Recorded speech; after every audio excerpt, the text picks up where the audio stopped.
My God, why have you forsaken me?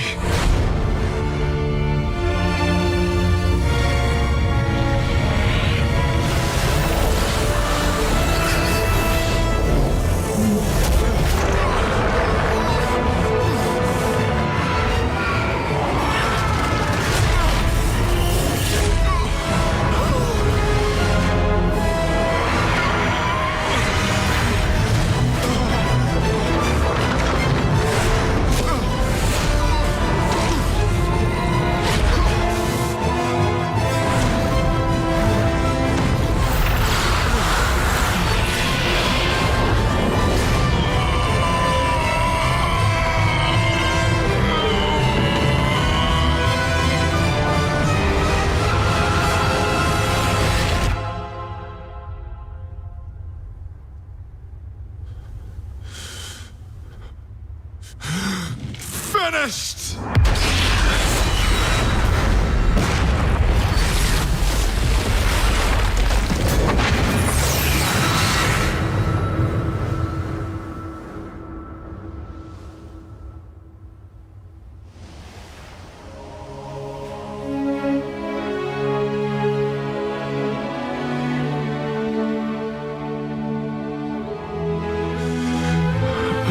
Father, into your hands I commit my spirit.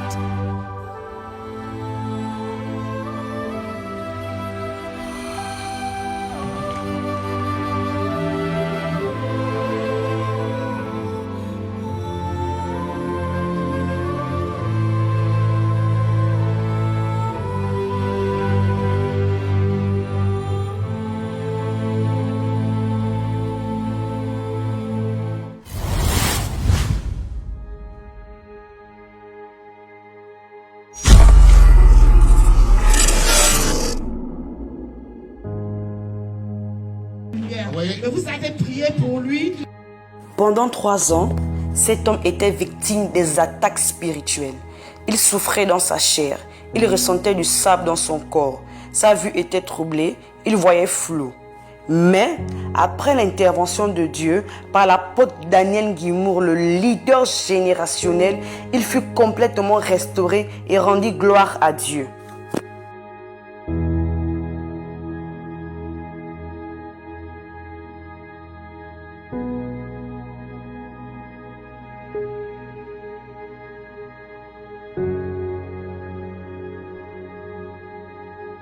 Attaque spirituelle, ressent le sable sur tout son corps et voit flou les 2 yeux depuis combien? 3 ans. Environ 3 ans. Vous ressentez le sable sur toute la tête.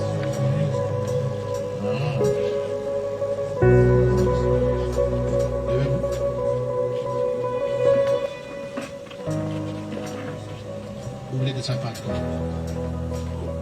oui. Ouvrez comme ça, pas de camp, ça la tient. Maintenant, alors vous parlez.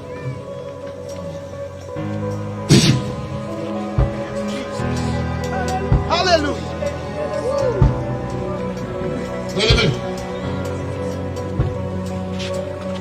Au nom de Jésus-Christ, que cette malédiction te quitte maintenant. C'est fait. Jésus-Christ te délivre maintenant. Au nom de Jésus. Mighty name of Jesus Christ. Je te déclare libre au nom de Jésus. Amen.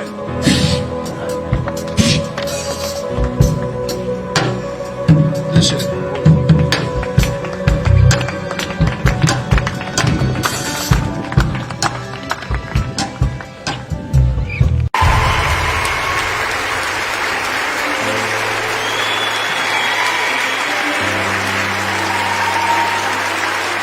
Oui. Nous avons un miracle ici. Cet homme, quand il est arrivé, il disait qu'il ressentait du sable. Ça fait une affaire de 3 ans qu'il ressent du sable et il voyait flou, il n'arrivait pas à regarder les lumières. Oui. Et vous avez prié pour lui, il ne ressent plus le sable et il arrive à regarder la lumière.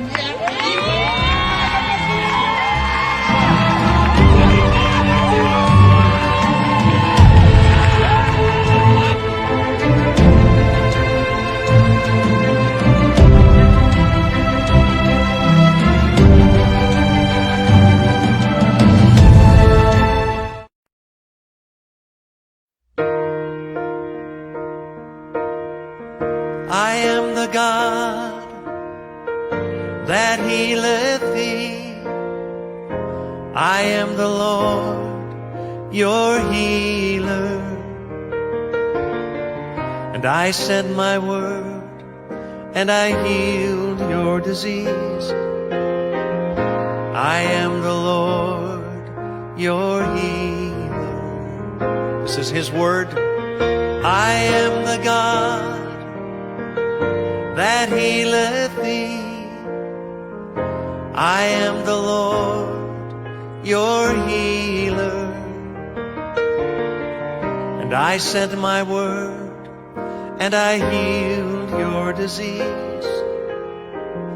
I am the Lord, your healer. This is God's word. It's his promise. In Exodus 15, verse 26, he says, I am the God that healeth thee. In Psalm 107, verse 20, he sent his word and healed us. The Bible says his word will not return void, but it will accomplish the purpose for which it is sent. God's word in the name of Jesus is more powerful than cancer, heart disease, or any disease that you can name today. So let's put his word on our lips and let his healing come to us as we sing it to him. You are the God that healeth me. Let his healing come as we sing it. You are the God that healeth me. You are the Lord, my healer. You sent your word and you healed my disease. You are the Lord, my healer. Sing it. You are the God. You are the God that healeth me. You are the Lord, my healer. You sent your word and you healed my disease. You are the Lord, my healer. You sent your word and you healed my disease. You are the Lord, my healer. Yes, you are.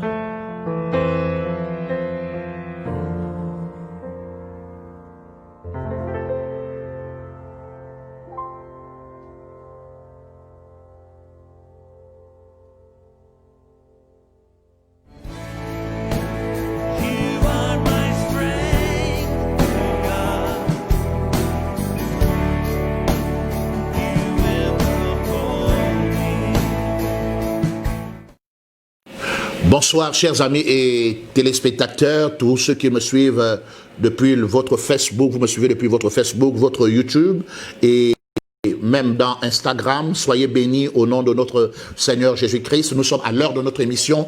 Aujourd'hui, nous sommes ce vendredi à 20h30. Nous sommes bénis pour ces moments. Vous savez, nous avons le coronavirus qui est en train de baisser. J'en suis convaincu que le Seigneur Jésus-Christ a pris le contrôle de toutes choses. Lorsque vous êtes calme et que vous avez une pleine confiance en lui, il agit dans le silence. Le coronavirus est un esprit invisible. Jésus-Christ aussi est un esprit invisible et il a déjà réglé le problème. Alors, ce soir, j'aimerais commencer par la prière. Seigneur, bénis toutes les personnes qui nous suivent. Nous voulons, Père, que tu touches le cœur le plus endurci. Nous voulons, Seigneur, profiter de cette période de prêcher et d'annoncer l'évangile de notre Seigneur Jésus-Christ à ceux-là qui sont encore loin de lui. Nous voulons que tu touches le cœur le plus endurci. Parce que, Seigneur, après la mort, il n'y a plus de pardon de péché. Après la mort, il n'y a plus de pardon de péché. Seigneur, sauve les âmes. Sauve ceux qui nous suivent maintenant. Tu es le Dieu de bonté, le Dieu de miséricorde. Seigneur, merci pour ta fidélité. Merci parce que tu agis au nom de Jésus-Christ. Amen.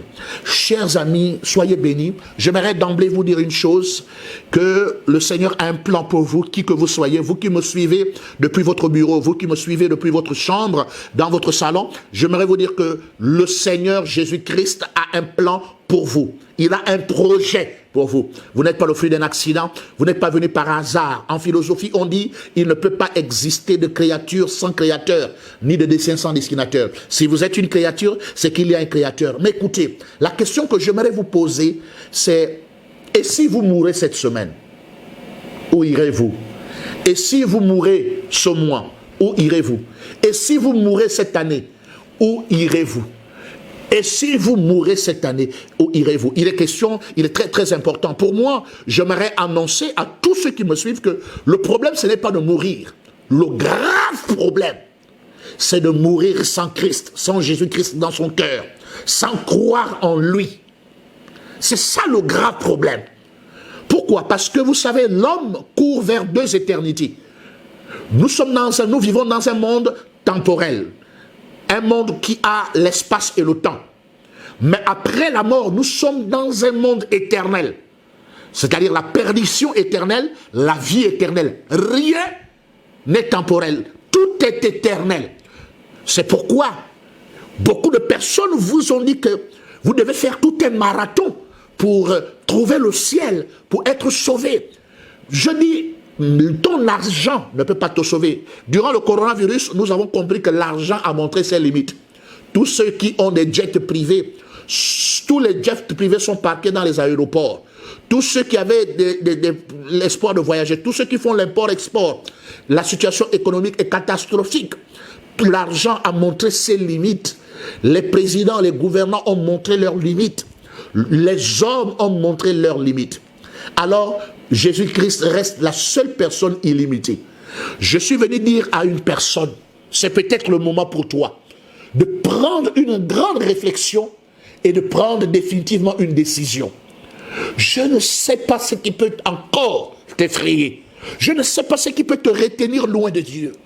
Le Seigneur Jésus-Christ t'aime d'un amour éternel. La Bible dit, je vous aime d'un amour éternel. C'est pourquoi je vous ai conservé ma bonté. Vous savez, vous pouvez tout faire pour gagner le ciel. Vous ne gagnerez jamais le ciel sans Jésus.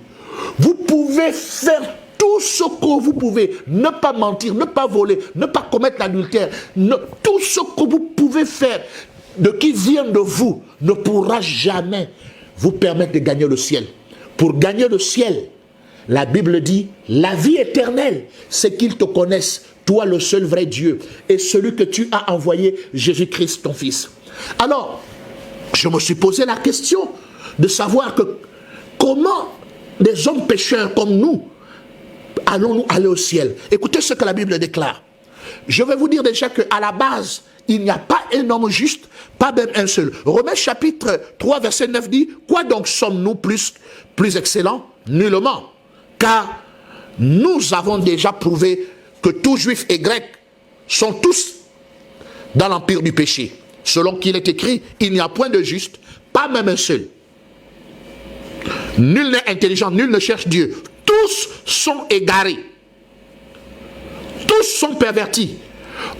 Il n'en est aucun qui fasse le bien, pas même un seul. Vous voyez, le Seigneur nous met au même standard. Le Seigneur met l'homme au même niveau. Tous ont péché et sont privés de la gloire de Dieu. Ça veut dire que tout le monde est au même niveau. Personne ne peut aller au ciel sans passer par Christ. Regardez attentivement le verset 23. Car le salaire du péché, donc la récompense, c'est la mort. Le salaire du péché, c'est la mort. Car tous ont péché et sont privés de la gloire de Dieu. Vous voyez, celui qui est pécheur ne peut pas aller au ciel. Dieu est 3 fois saint. Dieu ne peut pas vivre avec des pécheurs au ciel. C'est pas possible. Dieu ne peut pas vivre dans la vie éternelle avec quelqu'un qui a un seul péché, pas deux, un seul. Mais la Bible, comme je vous l'ai montré, a montré que tous ont péché. Et on dit ici, car le salaire maintenant du péché, c'est la mort. Donc l'enfer. Le salaire, la récompense. Un salaire, c'est quoi? C'est une récompense. Puisque nous sommes pécheurs, tous ont péché. Il n'y a pas même un seul qui fait le bien. Tous, par nos pensées, nous péchons. Par nos émotions, nous péchons. Par les péchés involontaires, les péchés par omission, les péchés inconnus. D'une manière ou d'une autre, nous péchons toujours. Comment pouvons-nous aller au ciel? De quelle façon? La Bible dit tous ont péché. La Bible nous met au même standard. Et la Bible dit que le salaire de ce péché, c'est la mort, c'est la perdition, c'est la vie éternelle. C'est à ce moment-là. La Bible dit, car tous sont au péché et sont privés de la gloire de Dieu. Ça veut dire que la gloire de Dieu, c'est le ciel. La gloire de Dieu, c'est la présence de Dieu. Nous ne pouvons pas. C'est là, à ce moment-là, que le diagnostic a été fait. Jésus a trouvé que tout le monde a péché. Il n'y a pas quelqu'un qui fait le bien. Alors, il a décidé de venir. Et la Bible dit, ils sont gratuitement, c'est très important, gratuitement justifiés par sa grâce, par le moyen de la rédemption qui est en Jésus-Christ. Le ciel est devenu gratuit pour ceux-là qui croient en Jésus-Christ, qui croient en sa mort et en sa résurrection. Pour ceux-là qui ont pris la décision de le suivre, de l'accepter comme Seigneur et Sauveur personnel. Pour ceux-là qui ont décidé de croire en lui. La Bible déclare, ils sont gratuitement justifiés par sa grâce. Parce que toi-même, tu ne pouvais pas. Écoutez ce que la Bible dit dans Romains chapitre 6, verset 23. Lisons ensemble. Car le salaire du péché, c'est la mort. Mais le don gratuit de Dieu, écoutez, le don gratuit de Dieu, c'est la vie éternelle en Jésus-Christ. Vous voyez, Dieu, par Jésus-Christ, donne la vie éternelle gratuitement à ceux qui croient en lui. À ceux-là qui l'acceptent comme Seigneur et Sauveur personnel. Au moment où nous passons, ce moment dans lequel nous sommes actuellement, doit te permettre de réfléchir et de prendre une décision. Le ciel est gratuit. Et le thème de mon message, c'est ne rejette pas la grâce de Dieu. Ne rejette pas la grâce de Dieu. Ne rejette pas la grâce de Dieu. Le pardon se demande sur la terre. Après la mort, il n'y a plus possibilité d'être pardonné. La Bible dit qu'il est réservé aux hommes de mourir une seule fois, après quoi vient le jugement. Il est peut-être temps pour toi de réfléchir. Il ne s'agit pas de ton argent. Il ne s'agit pas de ton bagage intellectuel. Tu peux descendre de ton sycomore. Tu peux descendre de ta zone de confort. Tu peux un moment te dire, mais finalement, qu'est-ce qui se passe? Je vais passer toute ma vie. Après, je meurs et je vais en enfer. Je pense qu'il est important de réfléchir. Écoutez ce que la Bible déclare dans Romains. Nous avons lu Romains, mais lisons maintenant Matthieu chapitre 25. Matthieu chapitre 25, le Seigneur illustre cette histoire et j'aime cette histoire. Nous allons regarder Matthieu 25, s'il vous plaît. Matthieu chapitre 25. J'aimerais prêcher l'évangile aujourd'hui. Matthieu chapitre 25, verset 31. Écoutez ce que la Bible dit. Verset 31. Lorsque le Fils de l'homme viendra dans sa gloire, avec ses anges, il s'assiera sur le trône de sa gloire. Toutes les nations seront assemblées devant lui-même au Gabon. Il séparera les uns avec les autres comme les bergers séparent les brebis d'avec les boucs. Et il mettra les brebis à sa droite et les boucs à sa gauche. Alors le roi dira à ceux qui seront à sa droite, venez, vous qui êtes bénis de mon Père, prenez possession du royaume, vous qui à qui a été préparé dès la fondation du monde. Je reprends le verset. Alors le roi dira à ceux qui seront à sa droite, venez, vous qui êtes bénis de mon Père, prenez possession du royaume qui vous a été préparé dès la fondation du monde. Sautons le verset, nous arrivons au verset 41. Il dit ensuite, il dira à ceux qui seront à sa gauche, retirez-vous de moi, maudits, allez dans le feu éternel qui a été préparé pour le diable et pour ses anges. Écoutez, tu seras à la gauche de Dieu ou tu es à la droite de Dieu, ou tu es à la gauche de Dieu ou tu es à la droite de Dieu. Je pense que dans cette période, il est quand même important pour toi de prendre une décision sincère. La Bible déclare que ceux qui seront à sa droite, il dira, venez, vous qui êtes bénis de mon Père, prenez possession de mon royaume qui vous a été préparé pour vous depuis la fondation du monde. Mais il dira aussi à ceux qui seront à sa gauche, maudits, allez dans le feu éternel. Et le verset qui me touche encore de plus, c'est que au verset 46, il dit, ceux-ci iront au châtiment éternel, mais les justes iront à la vie éternelle. De quelle façon? Beaucoup de personnes rejettent Jésus. Beaucoup de personnes ne veulent pas croire. Jésus est prêt à te recevoir. Il est prêt à t'accueillir. Longtemps, il t'a interpellé. Et la Bible dit, aujourd'hui, si vous entendez ma voix, vous voyez peut-être l'apôtre Daniel, vous pensez peut-être que c'est l'apôtre Daniel qui parle. Non, Dieu inspire l'apôtre Daniel pour te parler. Toi, madame, toi, monsieur, toi, jeune homme, toi qui m'écoutes, il s'agit de toi. Où iras-tu après ta mort? Où iras-tu après ta mort? S'il arrivait que tu meurs du coronavirus, s'il arrivait maintenant, dans une semaine tu meurs, dans un mois tu meurs, par accident, par quelque chose, où iras-tu? La Bible dit, le salaire du péché c'est la mort. Mais le don gratuit de Dieu, c'est la vie éternelle. Dieu t'appelle.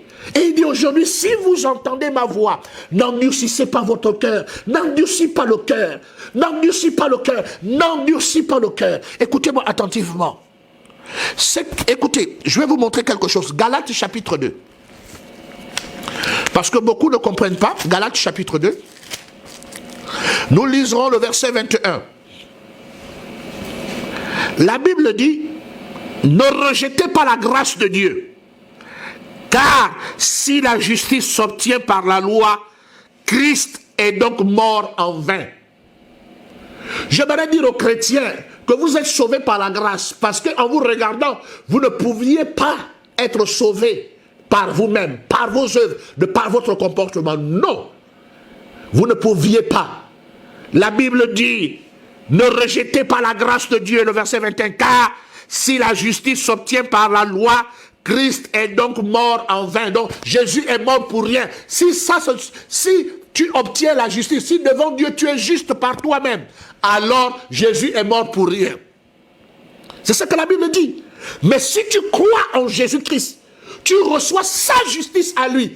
Et quand Dieu te regarde, il te voit comme un enfant de Dieu. Il te voit comme son enfant. Il te voit comme une personne sauvée. C'est la raison pour laquelle la Bible dit, les justes hériteront la vie éternelle. Les justes, pas les justes qui sont justes par eux-mêmes, mais les justes qui reçoivent la justice de Christ. Ceux-là qui acceptent Jésus dans leur cœur comme Seigneur et Sauveur personnel. La Bible dit, il n'y a de salut en aucun autre. Car il n'y a sous le ciel aucun autre qui a été donné parmi les hommes par lequel nous devons être sauvés. Nous ne sommes sauvés que par Jésus-Christ. Écoutez, Galates chapitre 5, je vais vous montrer ça, Galates chapitre 5, je voulais lire la Bible aujourd'hui, Galates chapitre 5 verset 4, et c'est très dangereux. Écoutez ce que la Bible déclare. Vous êtes séparés de Christ, vous tous qui cherchez la justification dans la loi. Vous êtes déchus de sa grâce. Et j'aimerais interpeller les soi-disant chrétiens. Faites très très attention. J'entends dire que on a vu les chrétiens en enfer parce qu'ils n'ont donné pas la Bible. Les chrétiens sont en enfer parce qu'ils portaient les mèches. Les chrétiens sont en enfer parce qu'ils portaient le tissage. Les chrétiens sont en enfer. Attention. C'est peut-être l'évangile que vous avez reçu qui va vous amener en enfer. Mais la Bible dit, vous êtes séparés de Christ. Séparés de Christ, vous tous qui cherchez la justification par la loi, vous êtes déchus de sa grâce.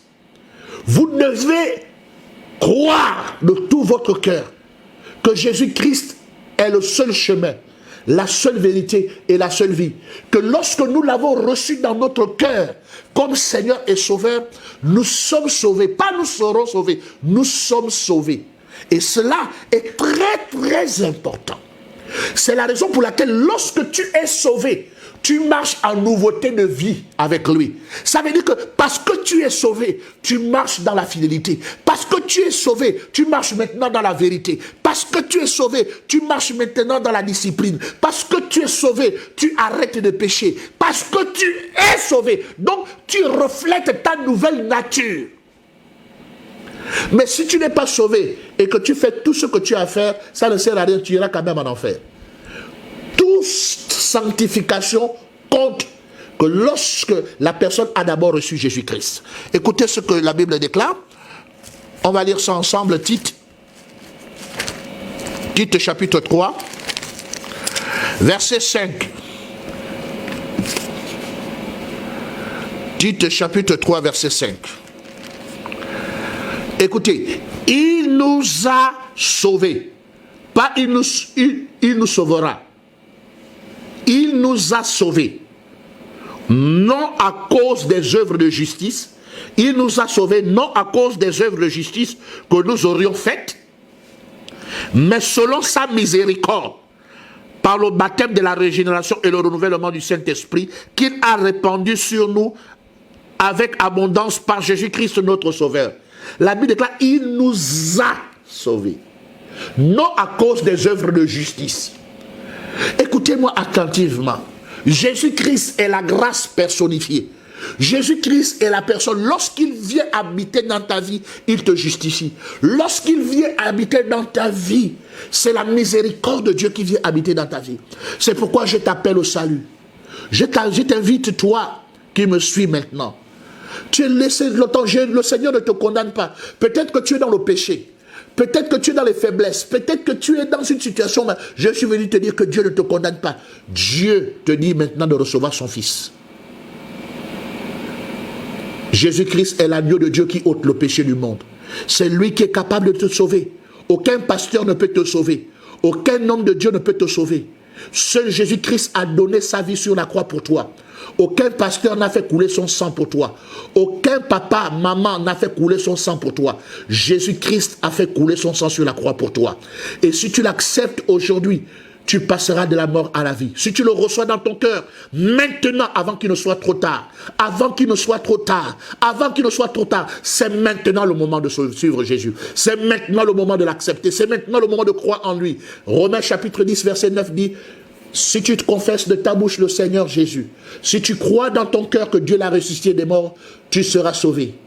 Vous voyez, c'est maintenant le moment. Alors, tu m'as suivi, tu es là, tu m'écoutes. J'aimerais prier avec toi. J'aimerais vraiment que tu crois de tout ton cœur cette prière. Est-ce que tu peux faire cette prière avec moi maintenant? Si tu m'as suivi et que tu veux recevoir Jésus-Christ dans ta vie comme Seigneur et Sauveur personnel, fais cette prière après moi. Fais cette prière après moi. Répète après moi. Seigneur Jésus-Christ, j'ai entendu ta parole. Aujourd'hui, je reconnais que je suis pécheur. Je prends la décision de te suivre. Je crois dans mon cœur et je confesse de ma bouche que tu es mon sauveur et mon Seigneur personnel. Seigneur Jésus, sauve mon âme.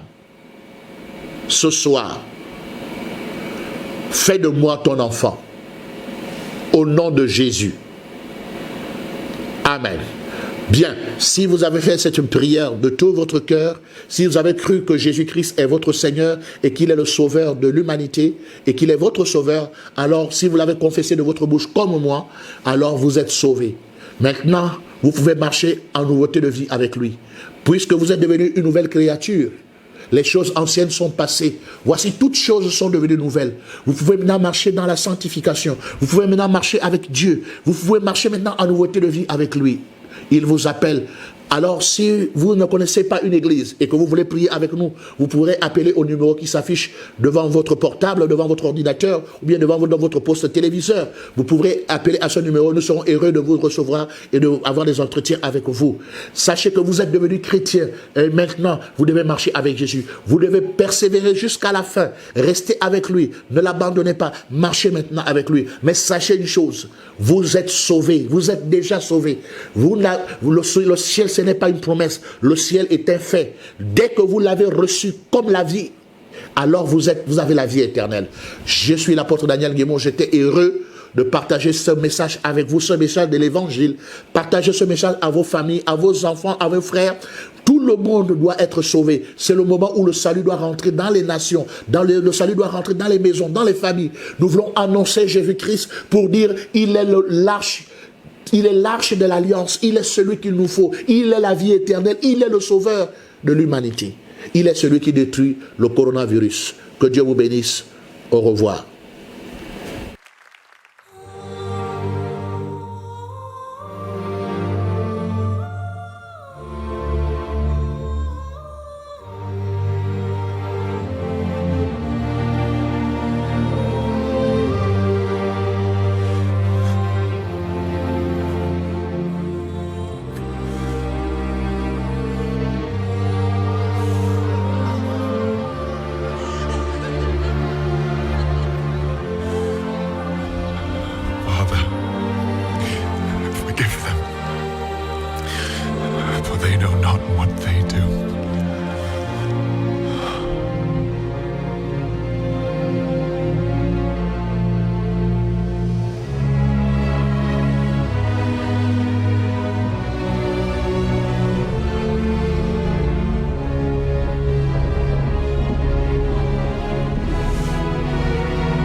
Why have you forsaken me?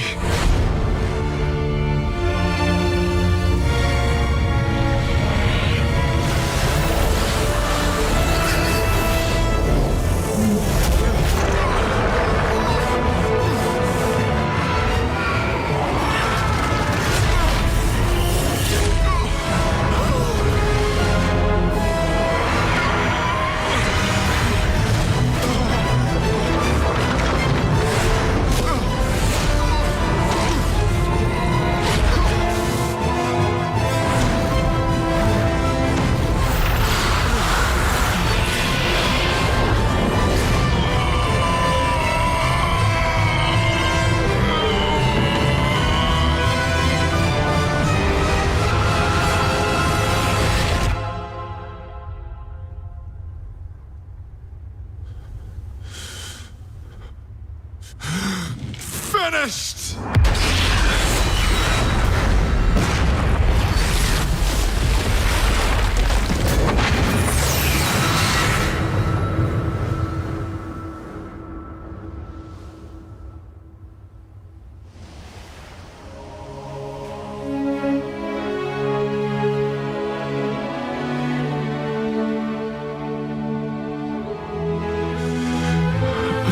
Father, into your hands I commit my spirit.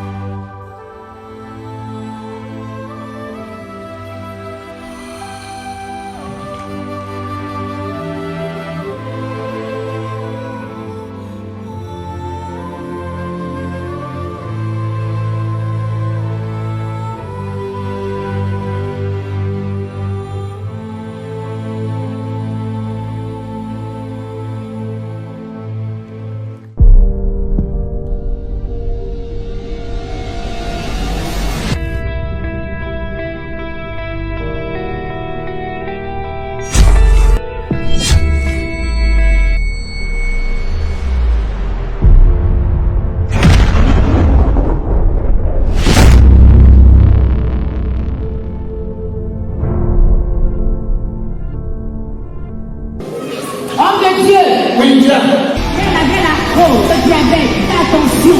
Et on lui avait dit qu'elle avait vécu le cancer du sein. Et on avait prié pour elle. Maintenant, elle se tient debout. Et ainsi, elle peut marcher.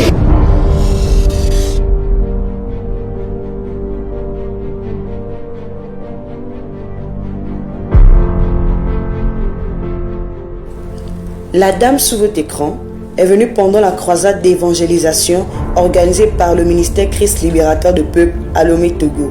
Elle ne pouvait pas marcher sans ses béquilles car elle souffrait de l'arthrose, la tension, le diabète et même un début de cancer selon le diagnostic médical. Cependant, après la prière de l'homme de Dieu, elle a été miraculeusement guérie par la puissance du Saint-Esprit. Regardons ensemble ce qui s'est passé.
Quand elle est arrivée, elle avait une béquille. Elle n'arrivait pas à se tenir debout sans sa béquille. Parce que les médecins lui avaient dit qu'elle avait l'arthrose, elle avait le diabète, elle avait la tension. Et on lui avait dit qu'elle avait vécu le cancer du sein. Et même si vous avez